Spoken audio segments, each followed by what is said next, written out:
Problem is, we're gonna, oh my god, how dare we do it? It's like mentioning Voldemort in the Harry Potter universe. I had to reference the one fucking book these kids have read, right? We're gonna dare to talk about the premise of a European Super League, a la what was going to happen in association football or soccer, as Americans call it in the latter case.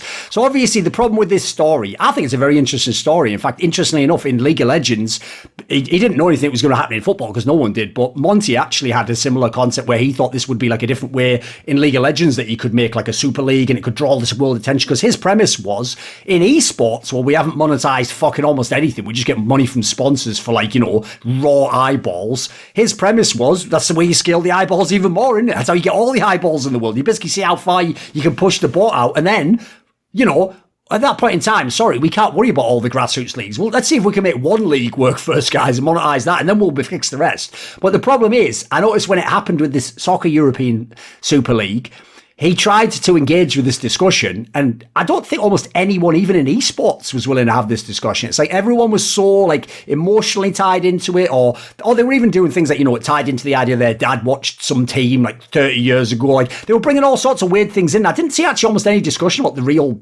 like the premise even, or how it could be executed, or what. By the way, God forbid there could ever be any upside, you know. And in fact, if people saw, because of the bad backlash, basically all the English clubs pulled out the next day or something mental, and then basically the idea as far as you can tell is like dead in the water. So let's start at the beginning. I will say at the beginning, obviously I don't work with them anymore. Do still have that stock though, so why not? Fuck it. But Lopez said in some capacity works with B-Site, which is the company that owns Flashpoint, and Flashpoint essentially is, it's not a European Super League, is it? If it was, I might still be there. But it's the similar premise. It's the idea that a bunch of teams will say, in theory, we're good businessmen and some of the others aren't. So let's make our league. Let's be selective as to who can join it. And let's hopefully, you know, pool resources, fan bases, blah, blah, blah. Basically, it's what Flashpoint wanted to be. It just was unable to become to this point in time. So where's your entry point to this? Like, first of all, like, were you anyone, like, I know Finland's not, like, huge on football or soccer. Like, were you someone who actually particularly cares about football? Do you have any basis in it? I used to watch quite a bit of soccer when I was younger. I honestly haven't almost at all in the last 5 to 10 years. You know, I'll watch the big games, the World Cups, some of the Champions League finals, etc. But like, I don't follow it day to day. I don't care about it as much. I'm more in the camp of many of the American sports as I think you are. I think so my interest in the Super League story is much more on the just sort of like the business side of it, and why I said it's actually kind of similar to what the premise behind Flashpoint was, which is how we've kind of got around to this episode. I just think from a product perspective, if what you want to watch is the best football, you want the best players to be competing in a smaller number of teams playing against one another all the time because you like the sport, so you want to watch the best do it as much as possible. I just think the product that almost certainly would have been the end outcome of the Super League would have been far superior to status quo. I think if you're currently playing, you know, all these different national leagues which have their own subdivisions, and you know, you're splitting viewership, you're splitting sponsorship revenue, etc., all these different things across a million different teams from different towns. I just think the outcome is that you effectively end up subsidizing many of the lower level teams, who I'm sure would still be able to function without it, given how much fan interest there is just from like local residents, etc., but like probably would see an impact on their budgets. But you would end up with more talent density at the very top, which is what I think all of us would want. At least I would want in any sport that I would watch. I think the NBA would be a better product if we slashed the teams in half, and instead of a 30-team league, we'd have, say, 16, and all the best players would just play on 16 teams. I think the product would be better. And I can actually address that directly, dude. Same premise. A lot of people won't know this because when they present stats they love in sports, sadly, to remove the context because they want to show you that, like, oh, Russell Westbrook must be the best player ever, you know, some garbage like that, you know, right? So what a lot of people might not know is one of the things that's very underrated about the players from the 1960s is that the 1960s began and the NBA had 8 teams in it at the time. And by the end of the 60s, it was only up to something like 14 in the entire thing. It was like 7 in each division. Now, what that meant was exactly what you're talking about. It means that when you look at the numbers of someone like Wilt Chamberlain or some monster player like that, he's not just like putting up those numbers. He's doing it against, like, you know, the 7 other best players at his position effectively in the world. Like, obviously, they import players, but essentially, like, he doesn't have a game off. So actually, in some ways, like that, some of those players are actually underrated because essentially there are no filler spots on their teams, there are no filler teams in the league, and assuming you've actually like put the funnel correctly of high school to college to the pros, you're going to have an insanely talent-rich league, and that's why actually a lot of those players, there's a reason why a lot of them are in Hall of Fame and stuff like that. It's like, essentially there was no filler back then. There was no scenario like I see a lot right now in the NBA where there are people who put together bonkers numbers, sometimes just because their team's so bad, it's like they can just take every shot. Yeah, you take 30 shots a game, you can be a below average player in every metric and still average more than 20 points. Yes. So, like, basically, like, again, obviously, that was when, like, it was literal, like, constraints of the league, etc. But I think the premise has validity to it. Now, even the argument that you would make, which is the best argument for an open system of, like, well, the open system, because it's, like, essentially a kind of meritocracy, it's not quite, but it has elements of it. Essentially, the good thing about an open system is it can sort of error correct, like, and your team Ents would be an obvious example, right? Ents wouldn't have been in a franchise league, but we now know if they hadn't have been in 2019, we'd have thought there was a shit team winning DreamHacks, but actually they were like the second or third best team in the world. So listen, there's going to be a notable cases where good people are going to get it wrong. My problem with that is that's like an example of the specifics, like an anecdotal case. It's not actually an argument against the system. What you're actually essentially saying there is if the GMs don't do a very good job in the real teams, they won't have the best players. Like, well, the solution there is obvious, isn't it? Let's get better GMs. Like, so explain in a bit more detail what you mean by that. Like, you think it would be a better product in that sense? Because obviously that was exactly the concern people had against the European Super League. They thought, like, what about the domestic leagues? And, it's cool when we just meet in the Champions League. Like, people had their own arguments against it. So why do you think it would be a better product? Maybe the best way to put it is if you just think about some of the Counter-Strike tournaments that we have, given that's the context for the show, is I actually think a lot of the time you'll end up with a better tournament if you do, let's just say, a 12 or an 8-team tournament with all the best teams there, rather than a 24-team major. And the reason for that is, over the course of hundreds of games at a major or hundreds of maps, there's going to be a bunch of upsets, and what'll happen is some of the sort of at least longer term performance-wise weaker teams will advance further, and they're going to effectively ruin some of the matchups, and you're not going to get the best games in the playoffs. And, you can say that the other teams earned it, and that's, at that specific time, that's what happened. At the same time, you find somebody who actually will tell you that they really enjoyed the playoffs at the Faceit Major, and I'll show you somebody who didn't watch the event.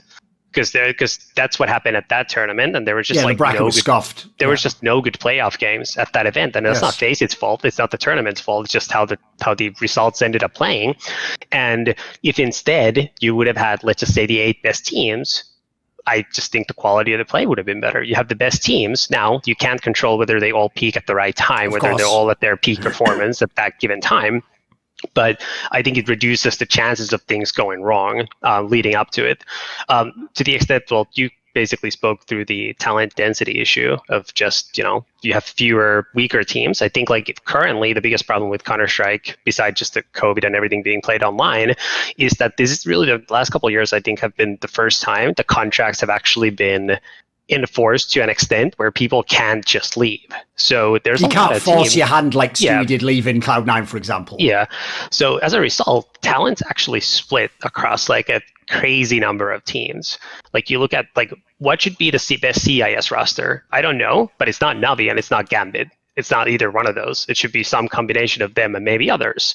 Yes. And that's the case for many of the other teams. But the problem is the players are locked into contracts that are very valuable, that are hard to get out of. So what instead of having, let's just say, 10 super good teams or 5 elite teams and then 5 sort of challenger teams, which is made up numbers, but like roughly how the scene has. That was kind of the distribution for about 15 years. Yeah. Yeah. What we now have instead is there's probably a couple of teams that are a little bit above everybody else, and then there's like 15 teams who might just beat each other on any given day. And I don't think many of those teams actually want to have those rosters very specifically. I think there's a lot of cases where the players, if they had the opportunity to start from scratch, would create completely different teams, and the level of play would be better. But instead, we're kind of stuck in this situation. And if the number of teams were constrained, not only would those teams actually be able to monetize better and therefore pay players more and in effect spend more money acquiring players and making sure that the best players are on teams, but also you just wouldn't be locking players the same way to the other teams because the players would not want to be outside of the league. So they would kind of try to force their hands to get into the best league the same way everybody wants to be in the NBA or everybody wants to play in the NHL.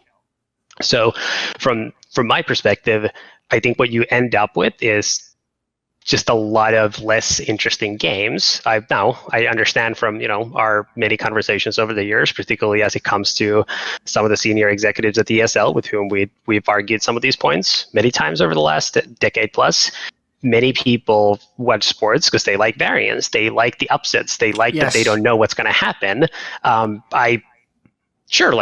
root for the underdog here and there. At the same time, if the underdog wins this game, I might not even watch the next game because it just might not be interesting to me. So to the extent that I could just have all the best teams playing at all times, I'd rather just do that. I don't have any need of, but never once in my life, I'm just have HLTV open on my second screen. Never once in my life have I thought that I'm like dying to watch Heroic play. Just hasn't happened. I've never thought that I'm just dying to watch Force play. It's just not a thing. If I can get more Navis, Furious, Astralis, G2s, those are the teams that I, really enjoy watching play. And none of those, by the way, I don't think, have the exact rosters that they would want to have either. It's just that they've made it work regardless of that. I mean, one thing I will say, because I know a lot of people, one of the problems I've noticed when you try to argue against like a system that exists, especially if it's a tenured one. So in this case, like the idea that like a major could have, all kinds of level of team could qualify for it. I mean, in theory, I've always thought this is the maddest detail ever. The open qualifier, absolutely. In theory, like me and you can make a team and probably enter that. Like that's real. Hence why cheaters have played in the same qualifiers as famously like Nip was failing to make it out of, etc. Like there've been some really ridiculous examples, which to me, like that is a million miles from sports. Like imagine if Federer every time he was going to qualify to a Grand Slam had to play against any guy from across the block. Like that would be even a ludicrous premise to bring up. So one aspect that I actually think is very underrated is because I've noticed what people do is because they need to believe some kind of coping mechanism because they love the underdog story you're talking about. Basically, there's no cost for an underdog story that a casual fan will not pay. He will sacrifice the entire bracket, the final. He will sacrifice great players' careers. He just needs the thrill of that one underdog making it. Listen, we could go psychological angle. Maybe I could do it. Maybe it could be me. You could have some fucked up angle like that. I think another factor is, like sometimes if they're casual fans, you hear them say it like, I'm bored of seeing the top teams play. So they're kind of like, it's kind of like a fuck the system vote, And then so the problem is they always reverse engineer the idea of like, but whoever won the match must have deserved it. Therefore, like, if the bigger team loses, like they weren't good enough, they couldn't adapt, they throw all these terms out there. One of the reasons why I think that is absolute bobkiss, in my opinion, is because most of the tournaments we play in Counter-Strike, you don't know who you're going to play at the tournament beyond match one, or I'm in a round robin group, which we tend to try and move away from now. So you don't really know your opponents. And often, especially if it's a Swiss system or something, you're finding out like, maybe 12 hours before you play them. Now, I'll tell you right now something that I'm sure would blow a lot of MMA fans' minds, but I've watched MMA long enough, I can tell you it's the case. If an MMA champion, pick anyone you want, pick like an undefeated one, like Khabib Nurmagomedov, right? If he had to fight on 12 hours notice, just random fighters from around the world, dude, he'd lose sometimes. I'm telling you right now, because he couldn't game plan for them, he couldn't specifically strategize for them, he wouldn't know like what their strengths are. There'd be a random guy who, by the way, never could be a champion. He could never do what Khabib did, but he could maybe beat Khabib in that scenario. And that's what we do to the top teams in Counter-Strike. Yeah, and the reason why I bring this up, right, because again, if fans are going to go, so what? Because by the way, they're kind of on Valve's side. Like Valve, if you haven't noticed, is sort of like players are God, fuck everyone who's not a player. Like that's why players can play God with the rosters. I tried to bring this up years ago on Murpus. Like it never happened, but those God-sent players didn't understand the power they had when they went from Fnatic to God-sent, and then when Crims was going back, and if you remember, it was gonna decide who had the major legend slot. If they'd have actually understood and they'd have been from certain other countries, mate, they could have had those two orgs over a barrel in like an insane bidding war,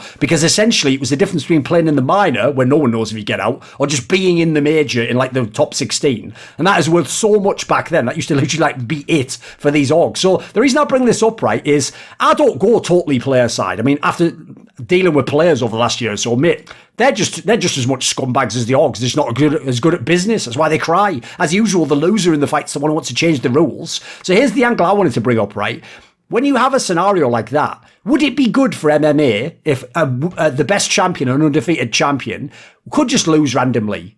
And it wrecked his whole streak. It wrecked all the storylines that were built up. It maybe pointlessly put another person into the mix of the championship fights who would then just lose the belt immediately, disappear off into nothing, regress to the mean.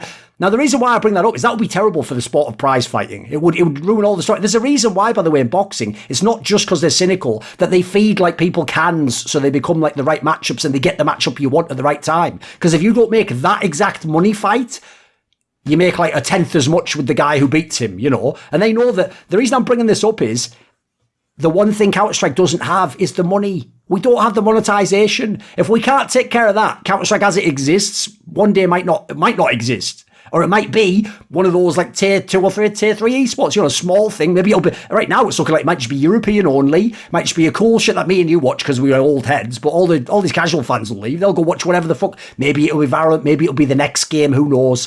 Like business-wise, this is the angle that right now, I'm not saying it's a solution, but it's potentially a solution, right?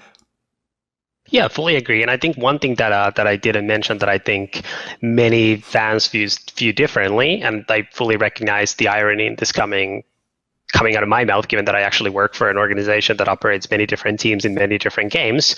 But I don't root for teams. I root for players, and that's the case across every sport that I watch. I used to like watching the Cavs when LeBron was there.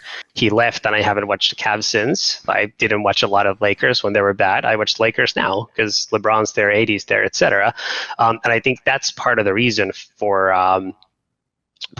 why people are hesitant to think about the structure in those terms that we laid out before, which is, to me, if you have the best players, the most valuable brands will end up being a part of it, or the most valuable brands over time will be created as having been part of it, because that's where the best players are. But ultimately, the players are whom you're watching, not the tag, even if that adds to the experience.